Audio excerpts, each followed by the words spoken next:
Saturday, my administration helped broker a full and immediate ceasefire. Bharat की आक्रामक कार्रवाई के बाद पाकिस्तान दुनिया भर में तनाव कम करने के लिए गुहार लगा रहा है। और ये क्या बार बार राष्ट्रपति ट्रंप घोषणा कर रहे हैं, सच्चाई क्या है? ये देश के प्रधानमंत्री ने 140 करोड़ आवाम को संबोधित करते हुए सीधा और कड़ा संदेश दिया है। इसमें साफ कह दिया है कि टेररिज्म पर कोई समझौता होने वाला नहीं। নমস্কার, রাত কটা বাজে? ঠিক কাঁটায় কাঁটায় 9টা। এক চুলো আগে নয়, এক চুলো পরে নয়, সত্যি বলতে আমি পিউ হাজির আপনার সামনে। আর সত্যিটা কি? বিরতি, সীমান্তে সংঘর্ষ বিরতি। তবে যুদ্ধ থেমেছে কই? এই যে এক্ষুনি দেখালাম রাজনীতির যুদ্ধ থামছে। প্রশ্ন একটাই, সংঘর্ষ বিরতির ক্রেডিটটা কে নেবে? আমেরিকার প্রেসিডেন্ট ডোনাল্ড ট্রাম্প তিনি যা করছেন দেখে তো তাজ্জব হয়ে গেছি। যে সংঘর্ষের সঙ্গে 1 ইঞ্চিও আমেরিকার যোগ নেই তা নাকি তিনি থামিয়েছেন। আরে বাপরে, কখনো সোশ্যাল মিডিয়ায় পোস্ট করছেন, একই পোস্ট বারবার করছেন, সকালে করে আবার বিকেলে করছেন, কখনো বিবৃতি দিচ্ছেন। এ তো ভারতে মোদি বিরোধীদের হাতে লোপ্পা ক্যাচ তুলে দিচ্ছেন। হাতে বল পেতেই কেন্দ্রের বিজেপি সরকারের বিরুদ্ধে সরব হতে শুরু করে দিয়েছেন বিরোধীরাও। ছয় হাঁকাতে ব্যস্ত সবাই। শুরু হয়ে গেছে ক্রেডিট ওয়ার্ড। भारत माता की, भारत माता की, भारत माता की, वंदे वंदे वंदे वंदे। पाकिस्तान की लाख कोशिश के बाद भी हमारे एयरबेस हो या फिर हमारे दूसरे डिफेंस इंफ्रास्ट्रक्चर, इन पर आंच तक नहीं आई। और इसका श्रेय आप सभी को जाता है।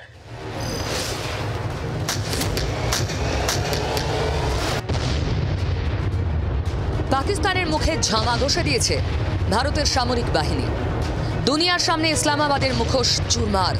ঠেলায় পড়ে কান্নাকাটি করে সিজফায়ারে গিয়েছে পাকিস্তান। ভারতের বীর সেনারা সন্ত্রাসের মাসিহাদের যে শিক্ষা দিল তার কৃতিত্ব নাকি 7 সমুদ্র পাড়ে বসে থাকা আমেরিকার প্রেসিডেন্টের। শনিবার থেকে পরপর 3 বার দাবি ট্রাম্পের, তারপরেও মোদি চুপ কেন?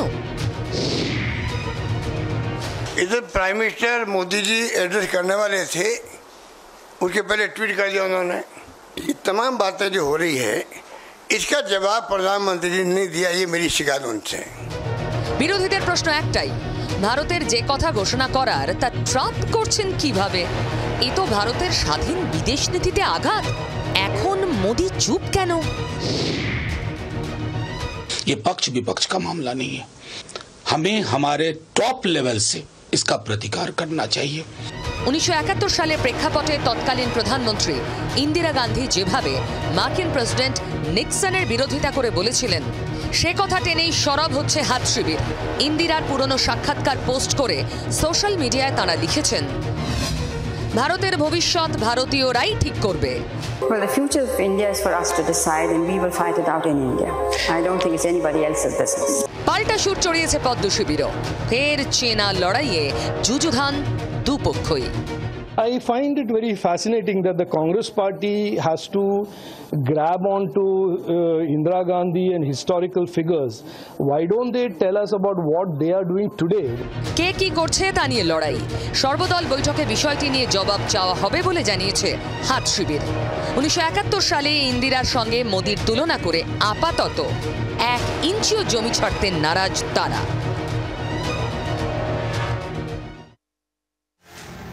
ডোনাল্ড ট্রাম্পকে যত দেখছি তত অবাক হচ্ছি।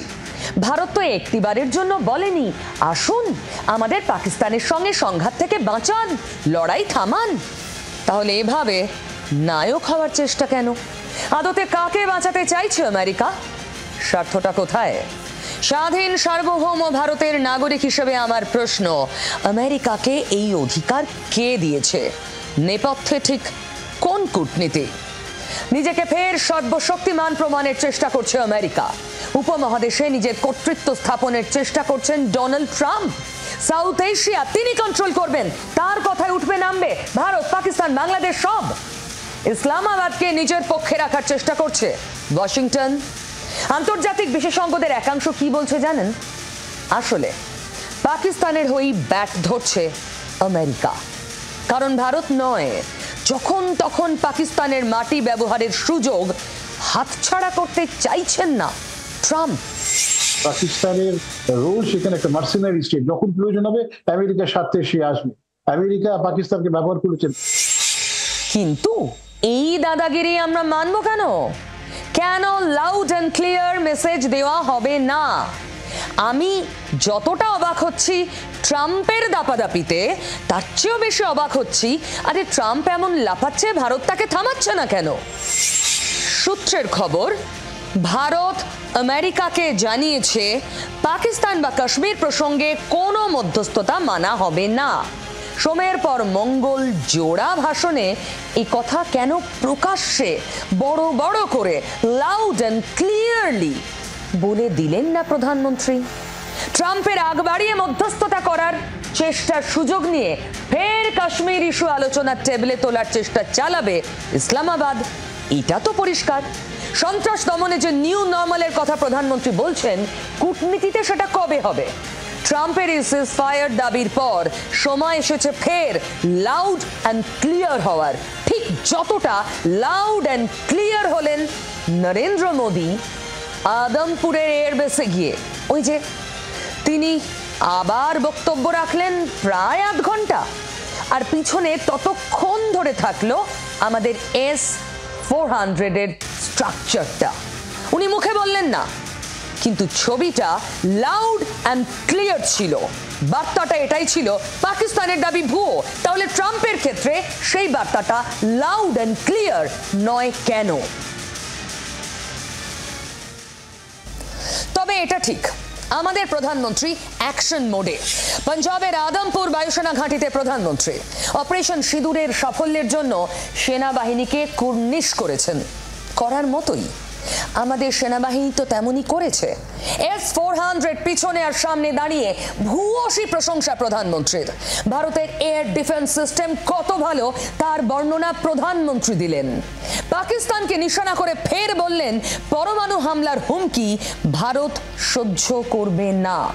তিনি আগেও বলেছিলেন, শুধু আমেরিকাকে তিনি মুখ ফুটে কিছু বলছেন না। কেন বলুন তো? ভারতের প্রত্যাঘাত সামলে উঠতে না পেরে অপপ্রচারের আশ্রয় নেয় পাকিস্তান। শনিবার ইসলামাবাদের তরফে দাবি করা হয় তাদের ছোড়া মিসাইলে ছাড়খাড় হয়ে গিয়েছে ভারতের একাধিক বিমান ঘাঁটি, ধ্বংস হয়ে গিয়েছে অত্যাধুনিক এয়ার ডিফেন্স সিস্টেম S-400। পাক ফেক নিউজের তালিকায় ছিল পাঞ্জাবের আদমপুর বিমান ঘাঁটিতে হামলার খবরও। তবে পাকিস্তানের ভুয়ো খবরের আয়ু বেশি দিন স্থায়ী হলো না। মঙ্গলবারই আদমপুর বিমান ঘাঁটিতে গিয়ে প্রধানমন্ত্রী নরেন্দ্র মোদী বুঝিয়ে দিলেন অল ইজ ওয়েল। এদিন সকাল 6:30 নাগাদ আদমপুর বিমান ঘাঁটিতে যান প্রধানমন্ত্রী। অপারেশন সিঁদুরের সাফল্যের জন্য সেনাবাহিনীকে শুভেচ্ছা জানান। S-400 এর সামনে দাঁড়িয়ে বলেন, পাক হামলার এতটুকু আঁচ পড়েনি ভারতের সামরিক পরিকাঠামোয়। पाकिस्तान की लाख कोशिश के बाद भी हमारे एयरबेस हो या फिर हमारे दूसरे डिफेंस इंफ्रास्ट्रक्चर, इन पर आंच तक नहीं आई, और इसका श्रेय आप सभी को जाता है। আকাশ থেকে S-400। এদিন ভারতের এয়ার ডিফেন্স সিস্টেমগুলির ভূয়সী প্রশংসা করেন প্রধানমন্ত্রী।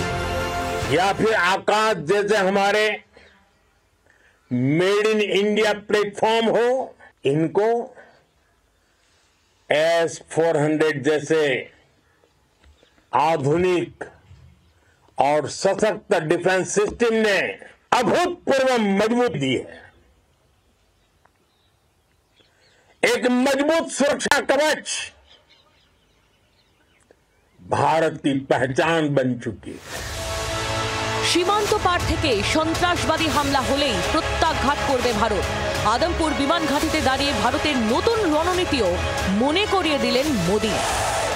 हमने सर्जिकल स्ट्राइक के समय देखा है, एयर स्ट्राइक के समय देखा है, और अब तो ऑपरेशन सिंदूर भारत का न्यू नॉर्मल है।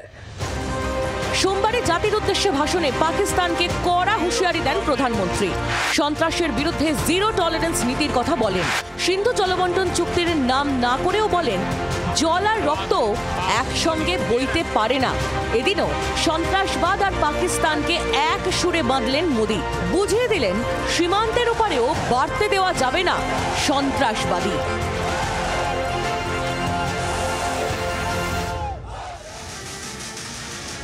ডোনাল্ড ট্রাম্প কে?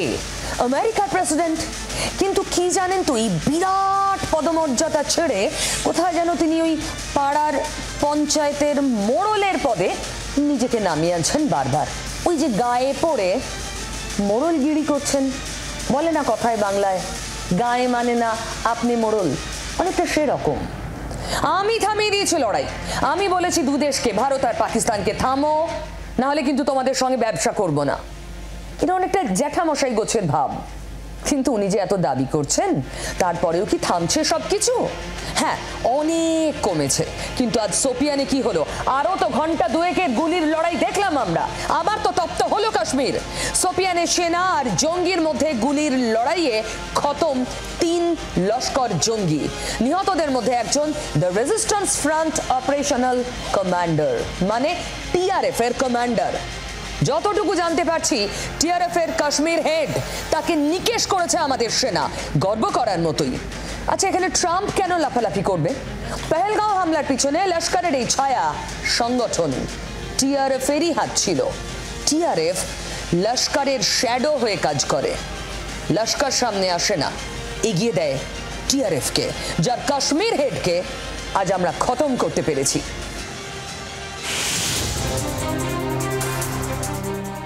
সীমান্তের ওপারে সন্ত্রাসবাদীদের শায়েস্তা করার পর এবার ঘর সাফ করার পালা। কাশ্মীর উপত্যকায় জঙ্গিদের বিরুদ্ধে বড়সড় অভিযান চালালো সেনাবাহিনী। মঙ্গলবার দক্ষিণ কাশ্মীরের শোপিয়ানে সেনা পুলিশের সঙ্গে গুলির লড়াইয়ে খতম 3 লস্কর জঙ্গি। জঙ্গি দমন অভিযানে বড়সড় সাফল্য ভারতীয় সেনার। ভারতীয় সেনা, জম্মু কাশ্মীর পুলিশ এবং কেন্দ্রীয় বাহিনীর যৌথ অভিযানে দক্ষিণ কাশ্মীরের শোপিয়ান জেলার কিল্লার গ্রামের শুক্র জঙ্গলে 3 জঙ্গিকে নিকেশ করা গিয়েছে। এ যাবৎ পহেলগাঁও হামলার পর জঙ্গি দমন অভিযানের বড়সড় সাফল্য এই ঘটনা। এরপরেও অভিযান চলছে এবং মনে করা হচ্ছে আরও কয়েকজন জঙ্গি এই গভীর জঙ্গলে লুকিয়ে থাকতে পারে। জানা গিয়েছে নিহত 3 জঙ্গির মধ্যে একজন দ্য রেজিস্ট্যান্স ফ্রন্টের সদস্য। নিহত শাহিদ কুট্টে কাশ্মীরের টিআরএফ অপারেশনাল হেডের দায়িত্বে ছিল। আর এক নিহত জঙ্গি আদনান শফিদার লস্করি তাইবার সদস্য। 22 এপ্রিল পেহেলগাঁওয়ে যে হিন্দু নিধন চলেছে, তার পিছনে ছিল দ্য রেজিস্ট্যান্স ফ্রন্ট।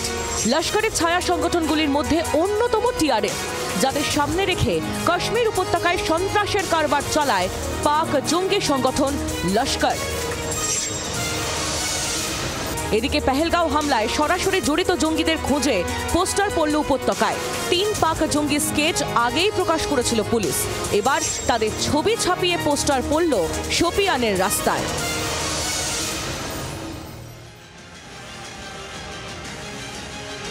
ভারতের কয়েক ঘন্টার এয়ার স্ট্রাইকে ছেড়ে দে মা কেঁদে বাঁচি দশা পাকিস্তানের।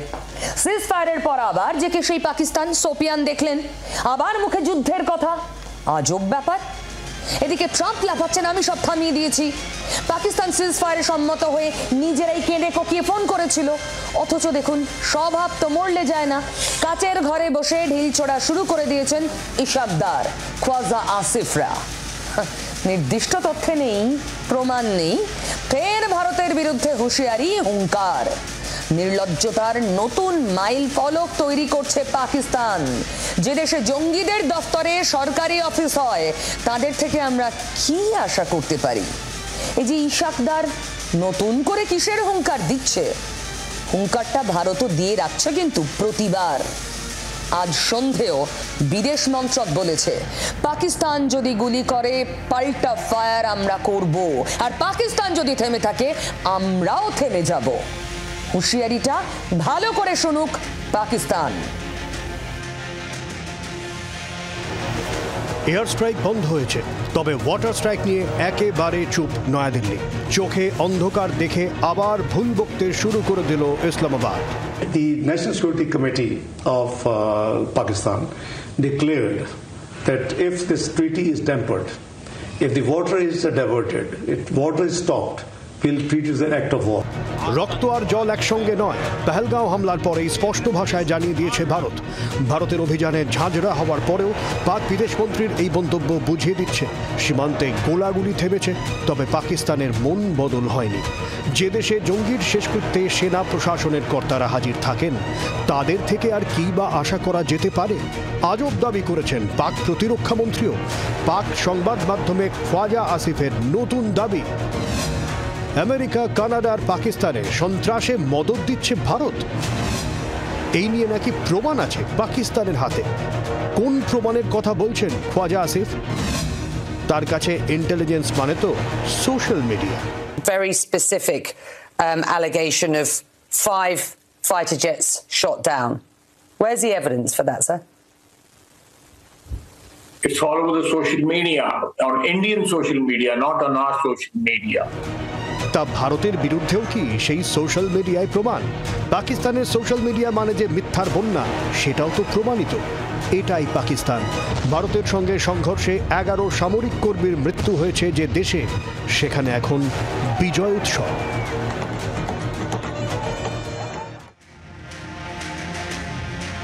মাথা ব্যথার কি শেষ আছে? আরো একটা খবর সন্ধ্যাবেলা পেলাম, যা শুনে আমি তো চমকে গেছি। আমরা সবাই জানি যে সোপিয়ানে আজও গোলাগুলি চলেছে, সেনার সঙ্গে জঙ্গির লড়াই হয়েছে, 3 জঙ্গিকে নিকেশ করেছে আমাদের সেনা। তার মধ্যে অন্যতম টিআরএফ এর কাশ্মীরের অপারেশনাল হেড। সন্ধে জানলাম টিআরএফ এর নয়, ওই 3 জঙ্গি অন্য একটা জঙ্গি সংগঠনের, আর সেটা একেবারে নতুন আনকরা, নামই শুনিনি কখনো। মানে সোপিয়ানে হঠাৎ মঙ্গলের সকালে আত্মপ্রকাশ করলো নতুন জঙ্গি গোষ্ঠী। ভারত পাক সংঘাতের মধ্যেই নয়া জঙ্গি সংগঠন। এরা কারা? এদের পেছনে কে? কাশ্মীরে নয়া জঙ্গি সংগঠন আত্মপ্রকাশ করলো আজ। কাশ্মীর রেভলিউশনারি আর্মি সংগঠনের নাম, সংক্ষেপে KRA। এরা কারা? সোপিয়ানে নিহত 3 জঙ্গি তাদের সংগঠনের। দাবি KRA, মানে সোপিয়ানে হামলার দায় নিল এই সংগঠন KRA। সন্ধে পর্যন্ত সবাই মনে করছিল টিআরএফ, আর টিআরএফ এর উল্লেখ আমরা বিদেশ মন্ত্রকের প্রেস কনফারেন্সে পেয়েছি বারবার। এটা যদি টিআরএফ না হয়ে KRA হয়, যেমনটা দাবি করছে তারা, তার মানে এটা আর একটা নতুন সংগঠন। টিআরএফ এর পিছনে যেমন মাদার বডি লস্করে তৈবা, KRA পিছনে কে? নাকি টিআরএফ এই মুহূর্তে পরিচিত, সবাই জানে লস্কর মাথা, বডিটা টিআরএফ। তাই টিআরএফ সামনে আর একটা সংগঠনকে রাখলো KRA নামে, যাতে তাদের দিকে সরাসরি সন্দেহ না যায়। আসলে এটা বিভ্রান্ত করার কৌশল, এটা অন্য পথে ঘুরিয়ে দেওয়ার কৌশল। জানি না, তবে সত্যিই যদি এটা আরো একটা সংগঠন হয়, মাথা ব্যথা আছে বই কি। পাকিস্তান একটা দেশ যার আত্মাটা জঙ্গি সুতোয় বাঁধা। মানে পাকিস্তানের সরকার, পাকিস্তানের সেনা, পাকিস্তানের জঙ্গি সংগঠন হরিহর আত্মা। বলতে পারেন একটা ত্রিভুজের 3টে কোণ। এই 3টে কোণ একসঙ্গে জুড়লে তবে একটা দেশ তৈরি হয়, যার নাম পাকিস্তান। আগেই দেখেছেন জঙ্গি মারা গেছে, তাদেরকে স্যালিউট জানাচ্ছে রাস্তার ধারে দাঁড়িয়ে পাক সেনারা। পাক সেনাকর্তারা জঙ্গির শেষকৃত্যে গিয়ে চোখের জলে ভাসাচ্ছে। এ তো পাকিস্তানি সম্ভব। আরও একটা তথ্য আজ হাতে এসেছে, পাক সেনার সঙ্গে জঙ্গি যোগ আরো স্পষ্ট হয়েছে। বায়ুসেনার পাক বায়ুসেনার এক অফিসার, মহিলা আয়েশা সিদ্দিকি, তিনি আসলে নাকি লস্করে তৈবার কমান্ডার। কি বিচিত্র ভাবুন, এ কখনো সম্ভব? বায়ুসেনার পোশাকে তাকে দেখা যায়, তিনি আয়েশা সিদ্দিকি, বায়ুসেনার অফিসার, তিনি আসলে লস্করে তৈবার কমান্ডার। ছবি তো সামনে এসে গেছে। বাদুড়িয়ার তানিয়া পারভিন মামলায় চাঞ্চল্যকর তথ্য প্রমাণ পেয়েছে এনআইএ। তানিয়ার মোবাইল থেকে পাক বায়ুসেনার পোশাক পরা আয়েশার ছবি উদ্ধার হয়েছে। তার মানে বাংলা যোগও পাওয়া গেল। এ তো মারাত্মক। একটু আগেই আমরা ভয় পাচ্ছিলাম বাংলাদেশ নিয়ে, এবার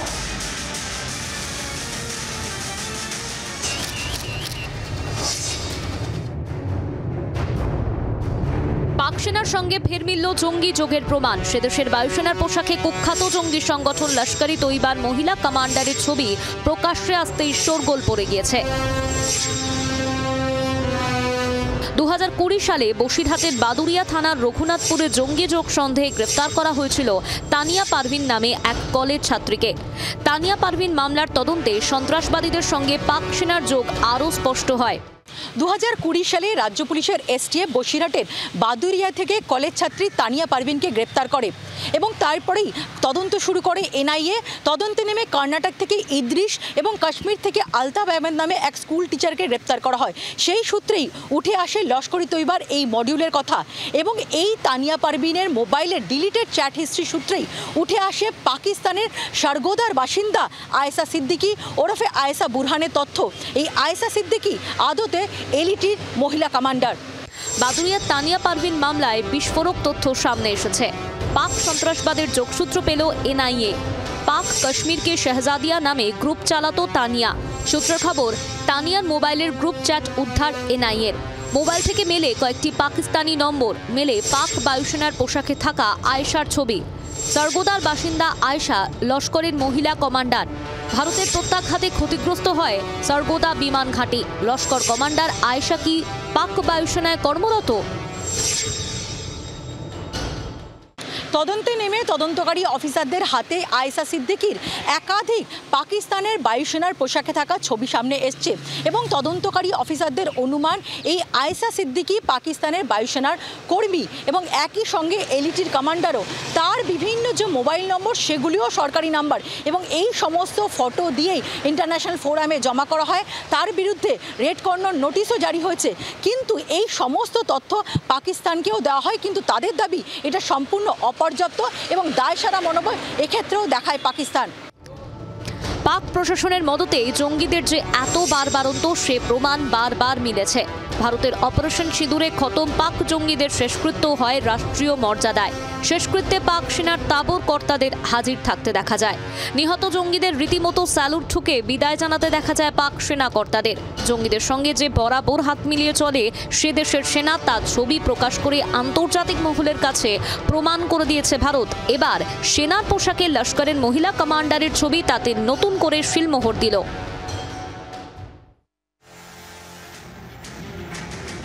আমরা মারলাম পাকিস্তানকে, মানে মার খেলো পাকিস্তান, আর ব্যথায় কাতরাচ্ছে চীন।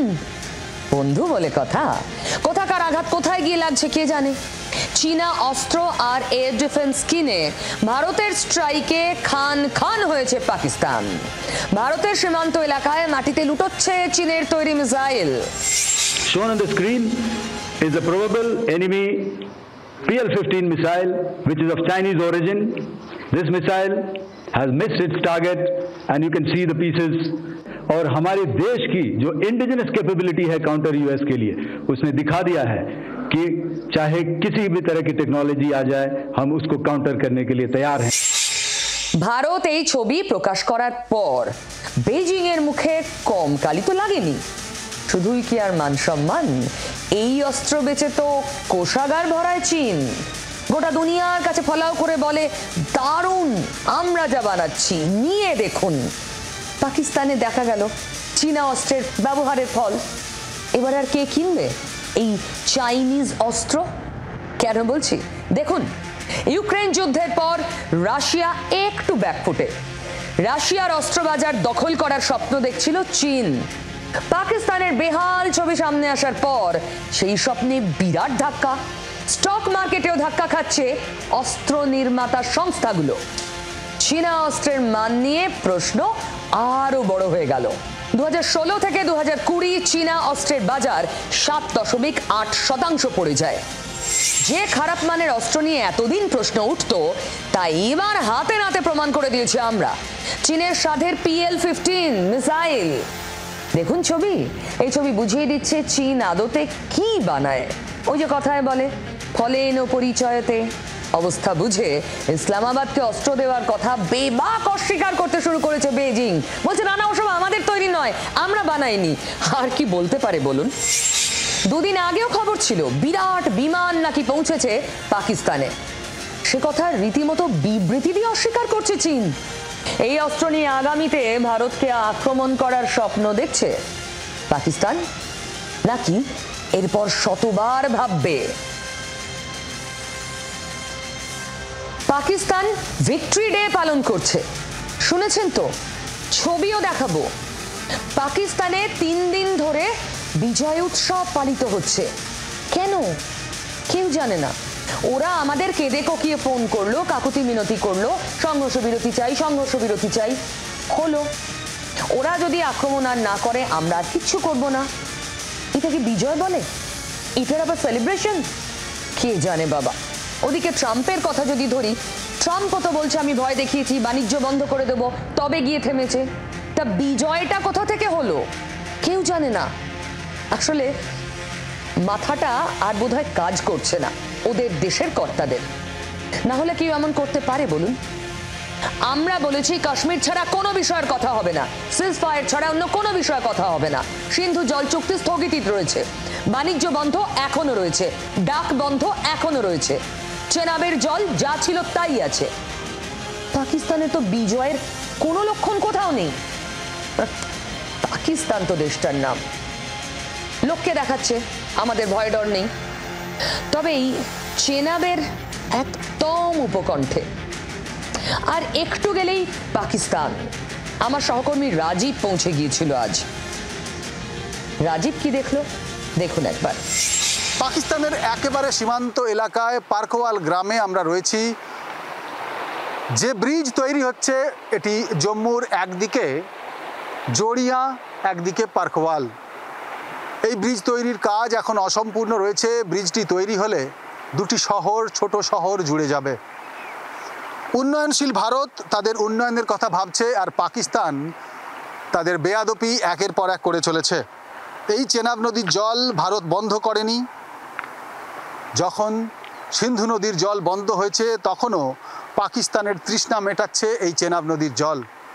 পাকিস্তানের একেবারে সীমান্তে আমরা এসে গিয়েছি, আর কিছুটা গেলেই পাকিস্তান এই নদী গিয়ে পাকিস্তানের মিশছে এবং পাকিস্তানে ভারত পাঠাচ্ছে শুধুই জল।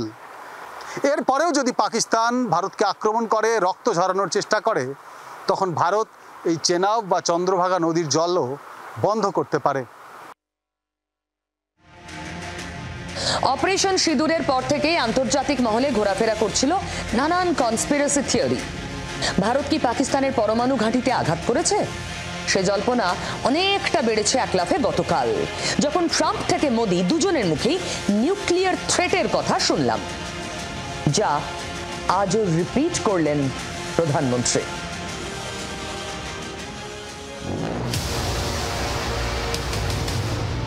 কেন ভারত পাকিস্তানের মধ্যে যুদ্ধের আবহে আমেরিকার এত আগ্রহ তা নিয়ে জল্পনা রয়েছে গোটা বিশ্বে। তার মধ্যে হাওয়ায় ভাসতে থাকে পাকিস্তানের নূর খান বেসে পারমাণবিক ঘাঁটিতে আছড়ে পড়েছিল ভারতের মিসাইল। তেজস্ক্রিয় বিকিরণ রুখতে আসতে হয়েছে মার্কিন বিশেষজ্ঞদেরও, যদিও ঘটনার সত্যতা স্বীকার করেনি কোনো পক্ষই। এমনকি কিরানা হিলসে পাক পরমাণু ঘাঁটির বিষয়ে প্রশ্ন করলেও অস্বীকার করে ভারতীয় সেনা। Thank you for telling us that Kirana Hill houses some nuclear installation. We did not know about it. Okay. And we've not hit Kirana Hills, whatever is there. Okay. I did not brief in my briefing yesterday. তবে একে ভারতীর মুখের স্মিত হাসিতে হইচই পড়ে যায় social মিডিয়ায়। সোমবার রাত 8টায় প্রধানমন্ত্রী নরেন্দ্র মোদী বক্তব্য রাখবেন খবর হয়। তার আগেই বক্তব্য আসে ডোনাল্ড ট্রাম্পের, সেখানে পরমাণু প্রসঙ্গ।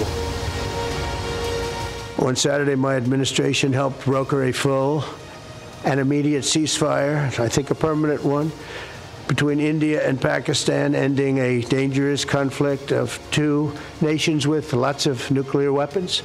দুই পরমাণু শক্তিধর দেশের বিষয়টি আপাত স্বাভাবিক মনে হলেও প্রধানমন্ত্রী মোদির বক্তব্য তাকে অন্য মাত্রায় নিয়ে যায় তারপরে। कोई भी न्यूक्लियर ब्लैकमेल भारत नहीं सहेगा। न्यूक्लियर ब्लैकमेल की आड़ में पनप रहे आतंकी ठिकानों पर भारत सटीक और निर्णायक प्रहार करेगा। তাহলে কি পাকিস্তান পরমাণু হামলার হুমকি দিয়েছিল, নাকি পরমাণু ঘাঁটি তছনছ হওয়ার পর তার সুরক্ষার দায় নেবে না বলে আমেরিকার কাছে কান্নাকাটি করেছিল?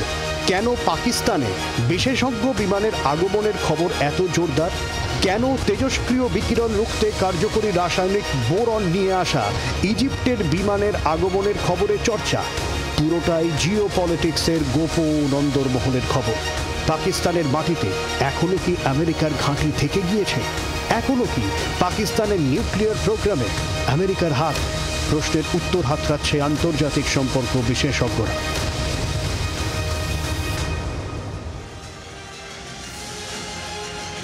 পরমাণু প্রযুক্তি চুরি করার রুদ্ধশ্বাস গল্প রয়েছে রাশিয়ার। অতি গোপনীয়তায় হাজারো বিজ্ঞানীর বছরের পর বছরের পরিশ্রম নিজেদের হস্তগত করে ফেলেছিল রাশিয়া। অভিযোগ তো তাই। ম্যানহাটন প্রজেক্টের সমস্ত পরিকল্পনা কমিউনিজমের আদর্শে রাশিয়ায় পাচার করেছিলেন ক্লাউস ফুক্স।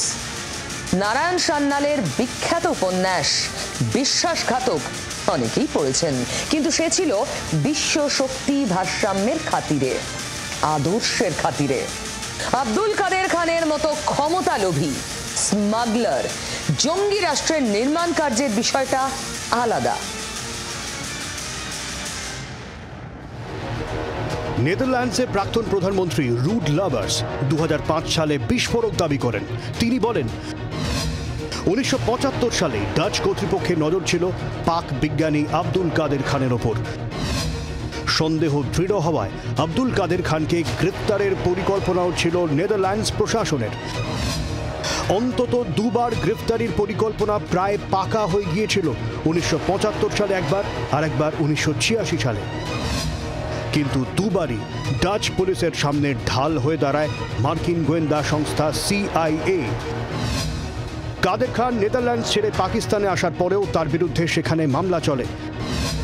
তাকে 4 বছরের কারাবাসের সাজা ঘোষণা করা হয়, কিন্তু ততদিনে পাক বিজ্ঞানী ধরা ছোঁয়ার বাইরে। কিন্তু আমস্টারডামের আদালতের সেই মামলা সংক্রান্ত ফাইল একসময় অদ্ভুতভাবে হারিয়েও যায়। CIA-এর বিরুদ্ধে ফাইল গায়েব করার অভিযোগ ছিল আদালতের প্রধান বিচারপতির। পরে একটি আপিল আদালতে কাদের খানের বিরুদ্ধে সেই মামলা খারিজ হয়ে যায়। চুপ করে যায় নেদারল্যান্ডস সরকার। তাহলে কি পুরো বিষয়টাই আমেরিকা জানত? আমেরিকারও প্রচ্ছন্ন মদত ছিল পাকিস্তানের ওপর।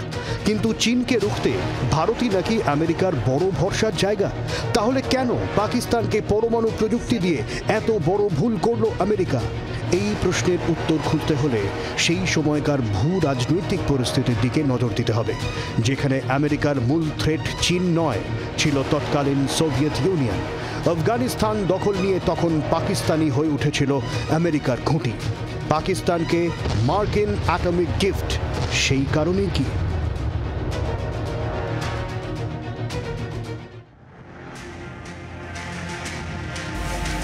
গোদের ওপর বিষ ফোঁড়া শুনেছেন তো? এবার বুঝবেন একটা উদাহরণ দিলে। পাকিস্তান এমনি আমাদের মাথা ব্যথার কারণ, যদিও আমরা এখন ওদের উচিত শিক্ষা দেওয়ার সমস্ত ব্লুপ্রিন্ট তৈরি করে রেখেছি। কিন্তু বিষ ফোঁড়াটার নাম বাংলাদেশ। ওপার বাংলা নিয়ে কি আবার আশঙ্কার মেঘ? পাকিস্তানকে মেরে চৌচির করে সন্ত্রাসবাদে মদত দেওয়ার পরিণতি ভালো করে ইসলামাবাদকে বুঝিয়ে দিয়েছি আমরা। এরপর ভারতের দিকে চোখ তুলে তাকাতেও কাঁপছে পাকিস্তান, ঘরে বাংকারে সেঁধিয়ে মুখে শুধু গুলি ফোটাচ্ছে। আর ফের ইসলামাবাদ রক্তচক্ষু দেখানোর চেষ্টা করলে কি পরিণতি হবে আমরা যেমন জানি, ওরা আরো ভালো জানে। নয়াদিল্লির রণহুঙ্কার কানে বাজছে পাকিস্তানের। अब फिर कोई टेरर अटैक हुआ तो भारत जवाब देगा, पक्का जवाब देगा। পাকিস্তান তো দুর্মুষ হলো, কিন্তু নিয়ন্ত্রণ রেখায় কড়া নজর রাখছে আমাদের সীমান্ত রক্ষী বাহিনী। সতর্ক থাকলে বিপদ এড়ানো যায়। কিন্তু এর সঙ্গেই ওই যে গোদের ওপর বিষ ফোঁড়াটা হলো বাংলাদেশ। নিশ্চয়ই আপনার মনে প্রশ্ন আসছে, হঠাৎ বাংলাদেশ নিয়ে এই অবস্থায় আমি কেন কথা বলছি? আশঙ্কাটা ঠিক কোন জায়গায়? আশঙ্কা আছে কারণ পুরোপুরি এবার মৌলবাদীদের কবজায় বাংলাদেশ। আপনারা জানেন আওয়ামী লীগকে নিষিদ্ধ ঘোষণা করা হয়েছে, আর এটা আমাদের জন্য ভালো বার্তা নয়। আমাদের একেবারে প্রতিবেশী দেশ যদি কট্টর মৌলবাদীদের হাতে থাকে, মাথা ব্যথা তো হবেই। যে মাথা ব্যথা আজ বোঝা গেল विदेश मंत्रकेर मुखपात्रेर कथातेও। जो अवामी लीग पे बैन लगा है वो एक चिंता का विषय है। एक जो लोकतांत्रिक प्रणाली में एक तरीका होता है सब काम करने का, वो ड्यू प्रोसेस को दरकिनार कर किया गया है।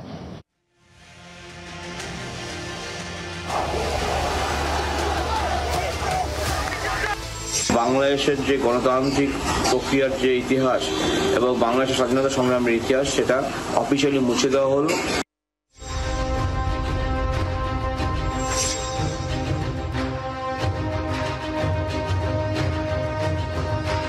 বাংলাদেশে রাজনৈতিক পট পরিবর্তনের পরই গণতন্ত্রের কণ্ঠরোধের প্রয়াসও গোটা বিশ্বের কাছে স্পষ্ট হয়েছে।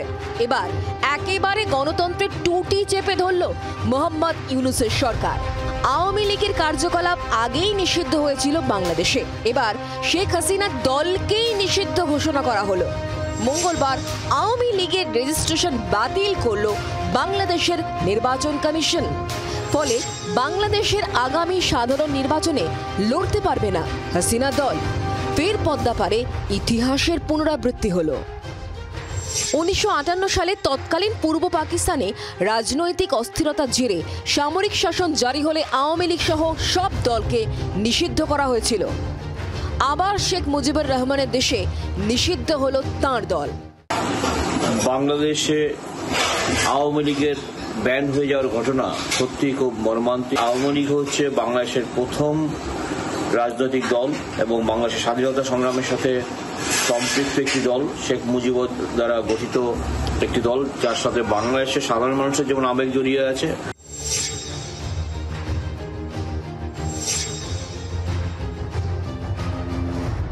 গত বছরের অগস্টে প্রাক্তন প্রধানমন্ত্রী শেখ হাসিনার দেশত্যাগ ও বাংলাদেশে নতুন সরকার ক্ষমতায় আসার পর থেকেই আওয়ামী লীগকে নিষিদ্ধ করার দাবি উঠছিল দেশের অভ্যন্তরে। বাংলাদেশের জাতীয় সংসদে নির্বাচন নিয়ে টানাপোড়েনের মধ্যেই এবার জামাতের চাপের কাছে মাথা নত করলেন সেদেশের অন্তর্বর্তী সরকারের প্রধান উপদেষ্টা মোহাম্মদ ইউনূস। গত বছরের 15 জুলাই থেকে 5 আগস্ট আওয়ামী লীগ ও শাখা সংগঠনের বিরুদ্ধে ছাত্র আন্দোলন দমনে অপহরণ, গণহত্যা, অমানবিক নির্যাতন, লুট, অগ্নিসংযোগের অভিযোগ আনা হয়েছে। আওয়ামী লীগ ও সহযোগী সংগঠনগুলোর নেতা কর্মীদের বিরুদ্ধে আন্তর্জাতিক অপরাধ ট্রাইব্যুনাল এবং বাংলাদেশের আদালতে অনেক মামলা চলছে।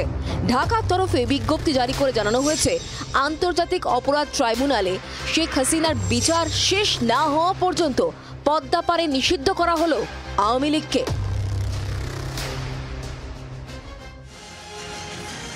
গণতন্ত্রের মূল মন্ত্র কি? সাম্য ও স্বাধীনতা। কিন্তু ওপার বাংলায় কি চলছে তা তো গোটা দুনিয়া দেখছে।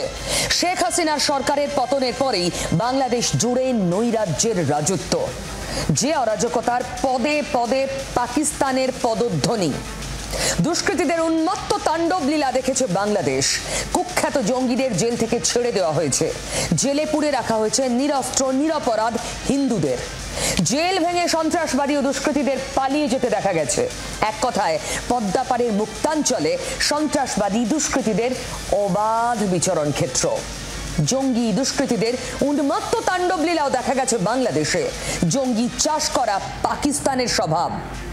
সম্প্রতি পেহেলগাঁওয়ে সন্ত্রাসবাদী ঢুকিয়ে কাশ্মীরকে রক্তাক্ত করেছে তারা। এর জবাবে ভারত পাকিস্তানের জঙ্গি ঘাঁটি গুড়িয়ে দিতেই সন্ত্রাসবাদীদের পাশে দাঁড়ানোই শ্রেয় বলে মনে করছে নির্লজ্জ ইসলামাবাদ। ভারতকে আক্রমণ করছে, বলছে নাকি ভারতই আসলে মদদ দেয় সন্ত্রাসবাদীদের। ভয় পেলে মানুষ ভুল বকতে থাকে, পাকিস্তান যেমন করছে। কিন্তু শুধু পাকিস্তানে যদি বিষয়টা সীমাবদ্ধ থাকতো তাহলে আজকের এই শো করতে হতো না। ইসলামাবাদের একই কায়দা এবার ঢাকার গতিবিধিতে নজরে আসছে। ৭১-এর মুক্তিযুদ্ধে ভারতের অবদান ভুলে গেছে বাংলাদেশ। বাংলাদেশিদের রক্ত লেগে রয়েছে যে পাকিস্তানের হাতে, তার সঙ্গে হাত মিলিয়েছে ঢাকা। গত জানুয়ারিতে বাংলাদেশে গিয়েছিল আইএসআই প্রধান আসিম মালিকের নেতৃত্বে পাক সেনার প্রতিনিধি দল। পেহেলগাঁও হামলার পর ভারতের প্রত্যাঘাতের পাল্টা নিয়ন্ত্রণ রেখায় মন্দির, গুরুদ্বারা, গির্জায় আঘাত এনেছিল পাক সেনা। বাংলাদেশেও টার্গেট হিন্দু। যে অত্যাচারের প্রতিবাদ করায় সন্ন্যাসী চিন্ময় কৃষ্ণ দাসকে রাষ্ট্রদ্রোহের মামলায় জেলবন্দি করে রেখেছে ইউনূসের সরকার। আদালতে জামিন পেলেও অন্য মামলায় আবার গ্রেফতার করা হয়েছে তাকে। পাকিস্তানের সেনা প্রধান আসিম মুনির নাকি চরম কট্টরবাদী। এই যে সিজ ফায়ার, সংঘর্ষ বিরতির ঘোষণায় ভীষণ ব্যথা পেয়েছেন তিনি মেনে নিতেই পারছেন না। তিনি চান সারাক্ষণ রক্ত, সারাক্ষণ উত্তপ্ত করা ভারতকে, সারাক্ষণ বন্দুকের নলের সামনে রাখা হিন্দুদের। যদি সে অবস্থা বাংলাদেশেরও হয়, বাংলাদেশ যদি একই রকম মৌলবাদের দখলে চলে যায়, তাহলে শান্তিতে থাকতে পারবো আমরা? শুধু আমাদের দেশ, আমাদের এই বাংলা শান্তি পাবে? আর ঠিক এই জায়গায় তাল ঠুকতে শুরু করে দিয়েছে বিজেপি। আবার বাংলাদেশ দেখিয়ে এনআরসির দাবি তুলছে। আমার বাড়িতে আমরা জানি কতজন সদস্য আছে, প্রতিদিন কতজন খায়, কতজন ঘুমোয়। সেরকম সেই রাষ্ট্র একটা পরিবারের মতো, তাদের জানা থাকা দরকার যে তার ঘরে বসত করে কয়জনা। দেখলেন তো, দেখুন বাংলাদেশ নিয়ে আশঙ্কা রয়েছে, তার প্রস্তুতি আমাদের নিতে হবে, কিন্তু এই প্রস্তুতিও নিতে হবে। এরপর পয়েন্ট অফ ডিসকাশন এটাই হতে চলেছে অন্তত আমাদের রাজ্যে। আর সেখানে বাংলাদেশকে কিভাবে শায়েস্তা করা হবে তার রোডম্যাপ পরে ঠিক হবে। কিন্তু কথার যুদ্ধ যে ঘুরতে থাকবে ২৬-এর আকাশে, মানে ২৬-এর ভোটের আকাশে। ছোট ছোট কয়েকটা খবর এক ঝলকে দেখাবো বলে রেখে দিয়েছি, দেখুন।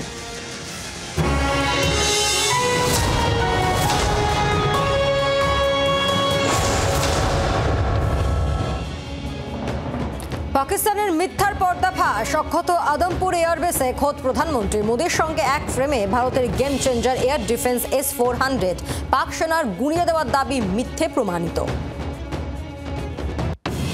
জঙ্গি হামলা হলেই সামরিক জবাব, এটাই এখন নিউ নর্মাল, ফের পাকিস্তানকে করা বার্তা প্রধানমন্ত্রীর।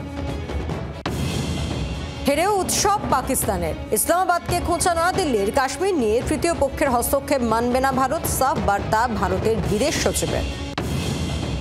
উপত্যকায় জঙ্গি হামলার আবহে আবারও উত্তেজনা। সোপিয়ানে ফের গুলির লড়াই, সেনার গুলিতে নিকেশ ৩ লস্কর জঙ্গি। এলাকা ঘিরে রেখেছে চিরুনি তল্লাশি। রিঙ্কু মজুমদারের ছেলে প্রীতমের অস্বাভাবিক মৃত্যু। নিউটাউনের আবাসন থেকে প্রীতমের দেহ উদ্ধার। মৃত্যুর কারণ নিয়ে ধোঁয়াশায় পুলিশ।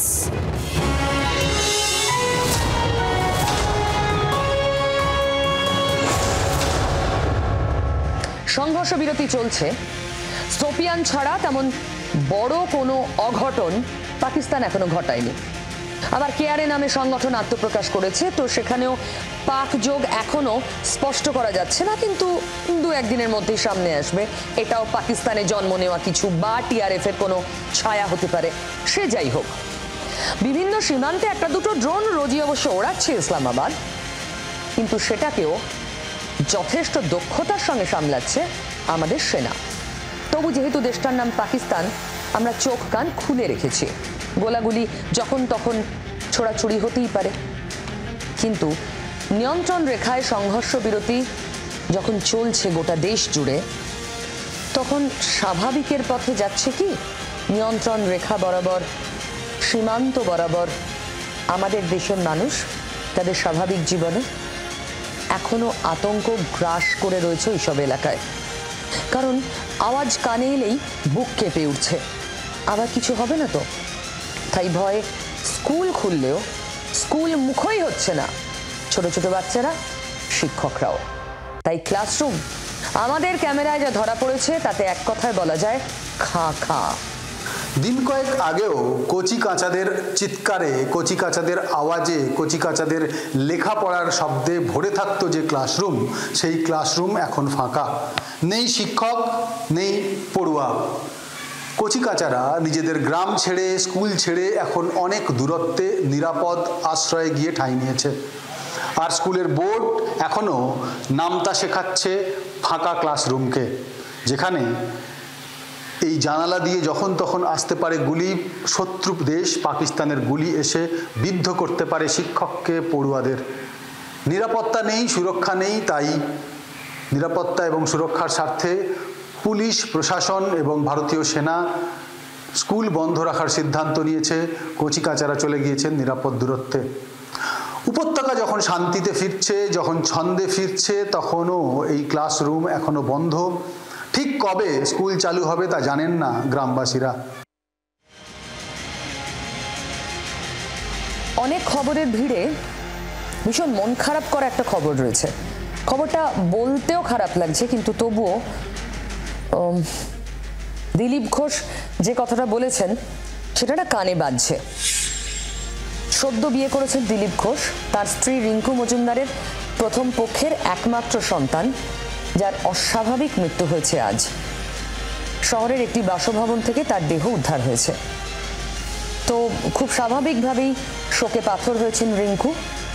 দিলীপ ঘোষ তিনিও শোকসন্তপ্ত, বলেছেন সন্তান সুখ বা পুত্র সুখ আর হলো না, আমার পুত্র শোক হয়ে গেল। দ্বিতীয় বিয়ের মাস পেরোয়নি, তার আগেই প্রথম পক্ষের একমাত্র ছেলের মৃত্যুর খবর শুনতে হলো বিজেপি নেতা দিলীপ ঘোষের স্ত্রী রিঙ্কু মজুমদারকে।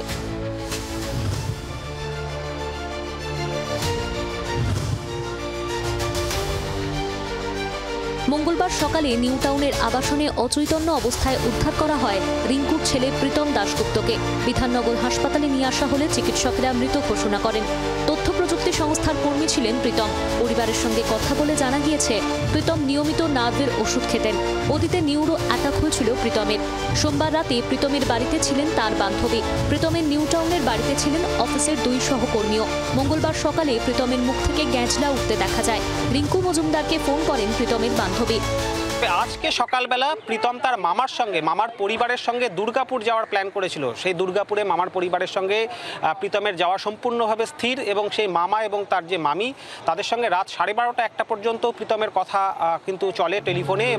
আচমকা ছেলের মৃত্যুতে হতবাক মা। 2 দিন আগেই ছেলের সঙ্গে মাদার্স ডে পালন করেন রিঙ্কু। ও মাদার্স ডে সেলিব্রেট করতে আসলো আমার বাড়িতে সানডেতে। কেক নিয়ে আসলো, আমার জন্য একটা গিফট নিয়ে আসলো। আগেই আমাকে এক্সাইটেড হয়ে বললো। আপসেট থাকতো, মন খারাপ হয়ে যাচ্ছিল একটুখানি। আমাকে তো বুঝতে দেয়নি, কিন্তু আমি বুঝতে পারছিলাম খাওয়া দাওয়া করছিল না। কুক এসে বেল মেরে চলে যাচ্ছে, রান্না করতে পারছে না। সবাই মানে ডিসাইড করেছিলাম ছেলেকে আমি এখানে নিয়ে আসবো, নাহলে আমাকে ছেলের সঙ্গে থাকতে হবে, নাহলে ছেলেকে এখানে নিয়ে আসতে হবে। প্রীতমের মৃত্যুতে শোকস্তব্ধ দিলীপ ঘোষ। ওর মা সকালে রান্না করছিল, একটা ফোন এলো, তারপরে দৌড়ে চলে গেছে সেই অবস্থায়।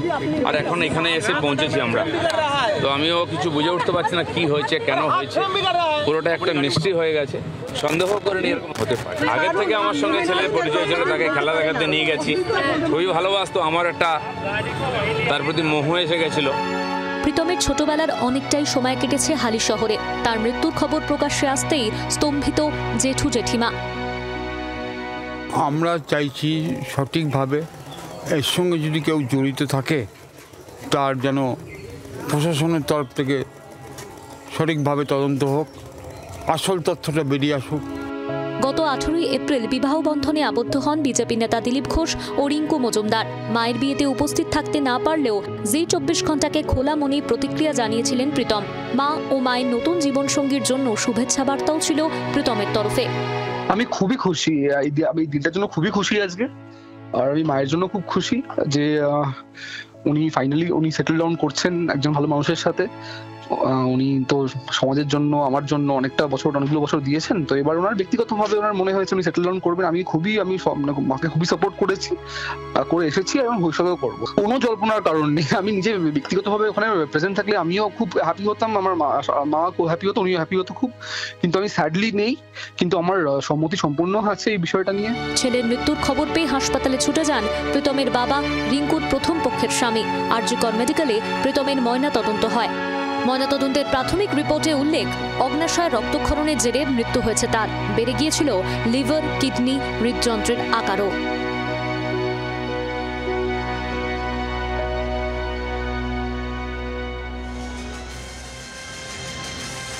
যা বলবো সত্যি বলবো, অন্যথা হবে না। রোজ রাত 9টায় সঙ্গে থাকুন। বাংলার আওয়াজ, বাঙালির আবেগ, জি 24 ঘন্টা।